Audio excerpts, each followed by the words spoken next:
নমস্কার আমার সকল দর্শক বন্ধুদের। আজকে আবারও একটা নতুন ভিডিও নিয়ে চলে এসেছি।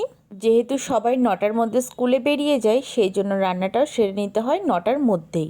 আজকে একটু ডাঁটা পোস্ত বানিয়ে দিয়েছিলাম ওদের, আর 3টে ডিম সিদ্ধ করেছি, একটা দাদার, একটা ওর, আর একটা শ্রীহান বাবুর জন্য। Your name? My hmm, name is হ্যাঁ, Yandus. Very good. আজকে আমাকে সকালে চাটা খেতে হয়েছিল একটু তাড়াহুড়োর মধ্যে, কারণ আজকে ঘুম থেকে উঠতে অনেকটা লেট হয়ে গেছে। আজকে সময় খুব কম, তাই শ্রীহানকে হাতে করে খাওয়ানো যাবে না, তাই ওর পছন্দের খাবারগুলো দিয়েই ওর সকালে জলখাবারটা সারিয়ে দিলাম আর কি। বাজার থেকে 2টো বেল আনা হয়েছে, আজকে একটু শরবত বানাবো ভাবছি। এদিকে একদিকে ডিম আর একদিকে একটা সবজি বসিয়ে দিয়েছি। আর আজকে মাছ আনা হয়েছিল কাতলা, আর এটা হচ্ছে ছোট মাছ, জানি না কি, মনে হয় মৌরলা মাছ। আমি মাছ খুব একটা চিনি না, তবে বিয়ে হওয়ার পর এই বাড়িতে এসে ও অনেক মাছের নাম আমাকে শিখিয়ে দিয়েছে। আজকে কাতলা মাছ হচ্ছে, তাই ফাটার কোনো চান্সই নেই। আগের দিন যা অবস্থা হয়েছে রিঠে মাছ ভাজতে গিয়ে। এদিকে সর্ষে বাটা দিয়ে এই ছোটো মাছটাকেও আমি করে নিচ্ছি। আজকে সকালে জলখাবারে করেছিলাম গোলা রুটি, একটু পেঁয়াজ, লঙ্কা আর টমেটো, ধনেপাতা এইসব দিয়ে করেছিলাম। সকালে রান্নাবান্না করে গুছিয়ে রাখার পর নিজের খাবার বানাতে আর করতে দুটোই খুবই বিরক্ত লাগে, কিন্তু কিছু তো একটু খেতেই হবে, তাই না? তবে আজকে না রান্নাবান্নাটা একটু বেশি বেশি হয়ে গেছে, কারণ সকালে ওকে ডিম, মাছের মাথা দিয়ে ডাল, ডাঁটার তরকারি, নিম বেগুন আর মান ভাজা এই কটা করে দিয়েছিলাম।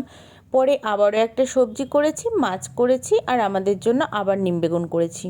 নিম বেগুনটা একবারেই হয়ে যেত, কিন্তু বেগুনটা কম ছিল বলে বাবা আনার পর আবারও করলাম। বেগুন না আমাদের প্রতিবারে খাওয়া হয় না, 2 বা 3 দিন খাওয়া হয় সপ্তাহে, তো আজকে না খেলে পাতাগুলো শুকিয়ে যাবে। গোলা রুটির সাথে জেলি আচারটা কিন্তু খুব ভালো লাগে। আজকে না শ্রেয়ানবাবু একটুও জ্বালায়নি, সে তার নিজের মনের মতো করে খেলছে একা একাই। 11:30টার মধ্যে আমার বাইরের কাজগুলো কমপ্লিট হয়ে যায়, তারপরে 1 ঘন্টা রেস্ট নিই, তারপরে স্নান টান করে দুপুরে খাবার খেয়ে আবারও একটু শ্রেয়ানের সঙ্গে খেলি আর কি। আজকে এঁচোড়, ডাঁটা সমস্ত রকম সবজি দিয়ে একটা তরকারি করেছিলাম, ওটা আমার ভীষণ ভালো লেগেছে খেতে। আর মাছ ছিল, ডাঁটা পোস্ত ছিল, মাছের মাথার ডাল ছিল, চুনো মাছ ছিল, অনেক কিছু। আজকে ভাতটা সে খুব বেশি খায়নি, একটা ডাব নিয়ে অনেকক্ষণ ধরে ঘুরঘুর করছে, তারপরে সেটাকে দিলাম, তবে সে শান্ত হলো। তারপরে এই যে ডাব খেতে গিয়ে কি কাণ্ড, মুখে ডাব লাগিয়ে সেইগুলো আমার গালের মধ্যে দিচ্ছে আর হেসেই চলেছে। ওর সাথে এই যে আধ ঘন্টা সময় আমি কাটাই, আমার সারা দিনের ক্লান্তি দূর হয়ে যায়। আর বুড়োদের মতো করে বাঁকা পাকা কথা বলবে আর আমাকে একাধিক প্রশ্ন করবে। জানেন তো, আজকে সে আমাকে বলে রেখেছে সন্ধেবেলায় সে আমার সঙ্গে বেড়াতে যাবে, কারণ আগের দিন একটা খেলনা পছন্দ হয়েছে, তো সেটা আজকে তার চাই। কিন্তু আজকে মনে হচ্ছে আমি আর যেতেই পারবো না। বিকেলে ঘুম থেকে উঠে শ্রেয়ানকে একটু লেখাতে বসেছিলাম। তাকে লেখানো মানে তো যুদ্ধ জয় করা। তারপরে এই যে বেসিনটা নোংরা হয়েছে, আর আমি সন্ধ্যার পরেই চেষ্টা করি সমস্ত কাজগুলো কমপ্লিট করার, কারণ দিনের বেলা না এসব কাজগুলো করতে আমার ঠিক ভালো লাগে না, তাই সন্ধ্যাবেলায় যেহেতু হাত ফাঁকা থাকে তাই এগুলো করে নিই। আর শ্রীহানও এই সময়টায় যায় ওর বাবার সঙ্গে ঘুরতে। আর আমার ঘরে জল পড়ে গেছে প্রচুর, সেগুলোকেই মুছতে হচ্ছে। আর আমি দেখেছি কাজ যেন আমার জন্য রেডি হয়েই থাকে। এই যে অকারণ জলটা পড়ে গেল। শ্রেয়ানকে নিয়ে যদি বেরোই, রাস্তায় টোটোর সংখ্যা এত বেশি, হাঁটাই যায় না। ও তো ভীষণ ছটফটে, আর যে কোনো আইসক্রিমের দোকান হোক যাই হোক সেখানে সে ঢুকবেই, আর হুটোপাটা করে আমার বেশ ভয়ই করে। আমার একটু ঘরে থাকতেই বেশি ভালো লাগে। আমাদের যেহেতু রোজই দুধ নেওয়া হয়, তাই দুদিনে দুধ জমে গেছে, কেউ খায়নি, তাই ভাবলাম একটু চালও রয়েছে, পায়েস বানিয়ে নিই। যদিও খুব অল্প পরিমাণেই হবে, আমি এদিকে চালটাতে একটু ঘি মাখিয়ে রাখছি। ফ্রিজে খেজুরের গুড় ছিল আর একটু কিশমিশ ছিল, সেটা দিয়ে পায়েসটা বানালাম বলে একটা কাজ কিন্তু এগিয়ে থাকলো জানেন, দাদার আর ওর টিফিনের ব্যবস্থাটা। কালকে দাদার টিফিনে একটু পায়েস আর ফল টল দিয়ে দিলেই হয়ে যাবে। আর এই যে পায়েসের চালে ঘি মাখানোটা আমি আমার মায়ের সাথে শিখেছি, বেশ ভালোই লাগে, আর ঘি তো খারাপ কিছু নয়, ঘিয়ের একটা আলাদা গন্ধ এমনিতেই থাকে।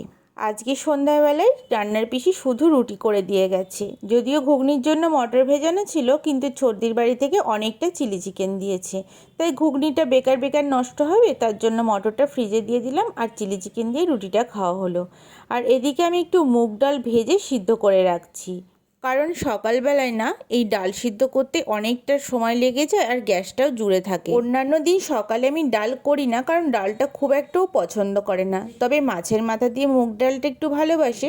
ফ্রিজে কিছুটা মাছের মাথাও রয়েছে, তার জন্য ভাবলাম একটু ডাল বানাই। পেঁয়াজ, কাঁচা লঙ্কা, লবণ আর হলুদ দিয়ে সিদ্ধ করে রাখলাম। কালকে একটু আদা জিরে বাটা দিয়ে দেবো, ফোড়ন দেবো, তাহলেই হয়ে যাবে। ডালটা সিদ্ধ হতে থাক আর এদিকে রুটিটা খেয়ে নিই। আজকে সবারই খাওয়া হয়ে গেছে, আমি আর দাদা খাচ্ছিলাম। তো ক্যামেরাটা অন করতে দেখে দাদা এত হাসছে, আমারও হাসি পেয়ে গেছে দেখে। চিলি চিকেনটা খেতে বেশ ভালো হয়েছে। মিষ্টিটা আমার খুব একটা ভালো লাগে না, মিষ্টির ভাগটা কম ছিল, তাই বেশ ভালো লাগলো। আর এই যে এবার গরম পড়ছে আর মনে হয় হাত মুখটা যদি বারবার ধুতে পারি তাহলেই শান্তি। আর টিউবওয়েলের জলটা এত ঠান্ডা থাকে, মনে হয় যেন সবসময় ওই জলে ভিজেই বসে থাকি।